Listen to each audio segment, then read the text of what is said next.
আসসালামু আলাইকুম। ইনশাআল্লাহ আশা করি সবাই ভালো আছেন। আলহামদুলিল্লাহ আমিও ভালো আছি। যে যেখান থেকে আমার ভিডিওটি দেখছেন সবাইকে অসংখ্য ধন্যবাদ ও সর্বতি ভালোবাসা রইল।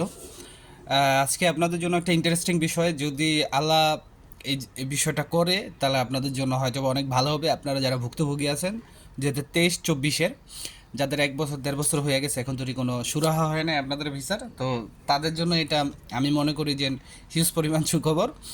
তো এটা আমি পুরো ভিডিওতে বলবো। আর আজকে আহ, উদিন শহরের ভিসা পেয়েছে, এটা এটার নিয়ে কথা বলবো এবং অ্যাপয়েন্টমেন্টের বিষয় নিয়ে কথা বলবো। তো ইনশাল্লাহ ভিডিওটা পুরোটা দেখার চেষ্টা করবেন।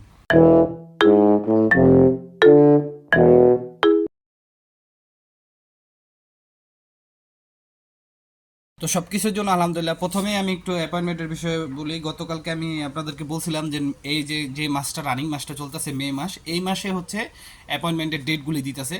তো আপনারা স্ক্রিনে দেখতে পারতেছেন এর একটা ডেট, যেটা এই মে মাসে আপনার 2024-এর ইমেল করা ছিল। তো যাই হোক আলহামদুলিল্লাহ, এখন কথা হচ্ছে যে কতদিনে আপনারা পাবেন বা কতদিনে এটার সমস্যার সমাধান হবে। তার আগে আমি আরেকটা আপনাদেরকে ছবি দেখাতে চাই স্ক্রিনে। সেটা হচ্ছে এই যে এখন দেখতে পারতেছেন যে যে ছবিটা, এটা হচ্ছে উদিন শহরের ভিসা হয়েছে, মানে উদিন শহরের নলস্তার 2024-এর কোটা ছিল এবং উদিন শহর থেকে পাইছে। তো যাই এটা ছিল ডোমেস্টিক স্পন্সর, মানে বাসাবাড়ির কাজের। তো যাই হোক, যারা ডোমেস্টিকের আপডেটটা চেয়েছিলেন তাদের জন্য এই ডোমেস্টিকের আপডেটটা আশা করি দিতে পারলাম। তো সুখবরের বিষয়টা যেটা আমি একটু আপনাদেরকে বলি, যে সুখবরের বিষয়টা যেটা সেটা হচ্ছে যে ইটালি থেকে আসলে এটা এখন তরিও এটার কোনো 100% মানে নিউজ আমি এখন তৈরি পাই নাই। তবে মানে ইটালি থেকে জানা গেছে যে কোনো একভাবে, আহ, সেটা হচ্ছে যে 2025-এর ডিসেম্বরের,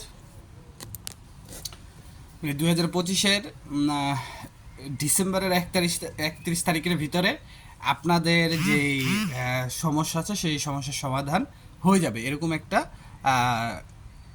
নিউজ হয়তো বা আপনারা শুনছেন আজকে, বা আমিও এরকম একটা নিউজ শুনছি। তো এটা সত্যতা কি, এটা কোথা থেকে এলো, আমি আপনাদেরকে এটা তুলে ধরবো। তার আগে বলি যে এখানে আবার আরেকটা জিনিস, আপনারা একটুখানি আগে ভিডিওটা দেখেন, ভিডিওটা দেখলে আপনারা বুঝতে পারবেন। ভাই আমি ইতালি থেকে খবর নিয়েছিলাম যে আমাদের বিষয়টা কি হচ্ছে। তো আমি যতটুকু জানতে পেরেছি যে গত দুদিন পূর্বে ইতালি পার্লামেন্টে একটা বৈঠক হয়। তো অন্যান্য বিষয়ের সাথে বাংলাদেশের ফ্লুসি ঘোষিত যে আটকা ফাইলগুলো আছে ওইগুলো নিয়েও আলাপ আলোচনা হয়। তো এক পর্যায়ে তারা যতটুকু জানতে পেরেছি যে ইতালি মিনিস্ট্রি নির্দেশনা যে ছাড়পত্রটা পেয়েছে তাদের কিন্তু অরিজিনাল গুলো দেওয়া হচ্ছে। তো এটা রেশিও কিন্তু তারা বাড়াবে, ঠিক আছে। এবং পাশাপাশি যত অরিজিনাল ফেক যত ধরনের যত ডকুমেন্ট আছে সবগুলা আগামী 31/12/2025-এর ভিতরেই সবগুলো ক্লিয়ার করবে, ঠিক আছে। এই কথাটাই আমি যতটুকু জানি ওইখান থেকে এটাই আর কি কথা হয়েছে আগে। বা তাদের এর মধ্যে একটা আইন তারা চাচ্ছে যে পাশ করার জন্য যে 31/12/2025-এর ভিতরেই সবগুলা ফাইল অরিজিনাল ফেক যত ফাইলগুলো আছে সবগুলাই তারা ক্লিয়ার করার জন্য। তো এখন বর্তমানে যেগুলা খুব অল্প পরিমাণে আপনারা দেখতেছেন, তো এই রেশিওটা কিন্তু অনেক বেশি বাড়বে, ঠিক আছে। কিন্তু পুরোপুরি ক্লিয়ার করার জন্য তারা 31/12/2025 পর্যন্ত সময় নেবে।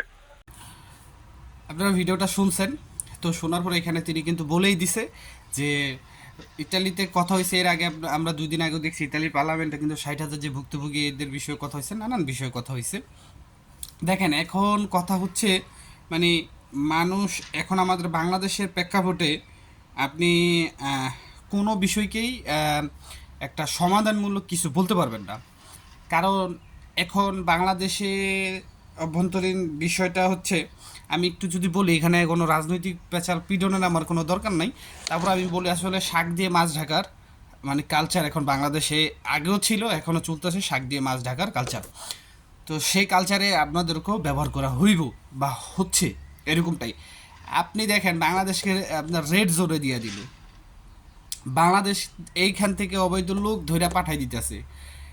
ইটালি সরকার দেখতেছে যে সিজনাল ভিসায় ইটালিতে আইসা কেস মারতাছে, মালিকের কাছে দেখা করে না, ঠিক আছে, আইসা মিথ্যা কেস মারছে। তারপরেও তারা বাংলাদেশ থেকে লোক নিতে চায় আরও 50,000, অথচ 60,000 এখনও কিন্তু ভুক্তভোগী তারা কিছুই করতে পারতেছে না। তারপরে এই যে ফ্লুসি, 2025-এর ফ্লুসির কোনো খোঁজ খবরই নাই, মানে তেমন একটা নলস্তার। তারপর আরও যে 30% কোটা আছে সিজনাল ভিসা, সেটা আগামী মাসের থেকে ফর্ম পূরণ। তো এই হচ্ছে সমসাময়িক বিষয়গুলি। তো এখানে যে ভিডিওতে যে ভাইটা কথা বলছে আমি আদৌ তাকে চিনি না। তো যাই হোক, আমি নিউজটা আমাকে যে ভাই দিছেন আমার খুব কাছের, যিনি আমাকে সবসময় ইনফরমেশন দিয়ে সাহায্য করে থাকেন। তো আজকে আমি এই নিউজটা তার থেকেই পেয়েছি। তো এখানে তিনি যা বলছে, যদি আল্লাহ তালা আপনাদের রিজিকে রাখে এই বিষয়টা, তাহলে আপনারা 2025-এর ডিসেম্বরের ভিতরেই কিন্তু সমস্ত সমাধান হতে পারে। তারপরেও আপনাদের মিনিমাম আরও 7 থেকে 8 মাস আপনাদের ওয়েট করতে হবে, যদি এটা ধরে নিই। এবং কি তারা এটাও নাকি বলছে, আপনারা ভয়েসে শুনতে পারছেন, যে কার্যক্রম তারা দ্রুত গতিতে চালিয়ে যাবে। তো দ্রুত গতিতে চালিয়ে গেলে ভালো, কিন্তু আমরা কিন্তু এখন দেখতে পাচ্ছি যে অ্যাপয়েন্টমেন্টের যে একটা হিরিক লেগে গেছে। অ্যাপয়েন্টমেন্ট কিন্তু এখন দেওয়া হচ্ছে, খুব ভালোভাবে অ্যাপয়েন্টমেন্ট দেওয়া হচ্ছে, যারা ইমেলের অ্যাপয়েন্টমেন্ট। আর ওয়েব ফর্মের অ্যাপয়েন্টমেন্ট তো দেখতেছি যে আপনার পাচ্ছি। তো এই নিয়ে তো আমার তেমন কোনো মন্তব্য করার আর কিছু নাই। তো আমি আপনাদেরকে বলবো বরাবরের মতোই ধৈর্য ধরেন, এছাড়া আর কিছু করার নাই। এই যে যে নিউজ এখন আমাকে বলতে পারেন আসলে এই নিউজটা কতটুকু সত্য, এটা সময় বলে দিবে। সব কিছুই সময় বলে দেয়, সময় বলে দিবে যে এই নিউজটা কতটুকু সত্য।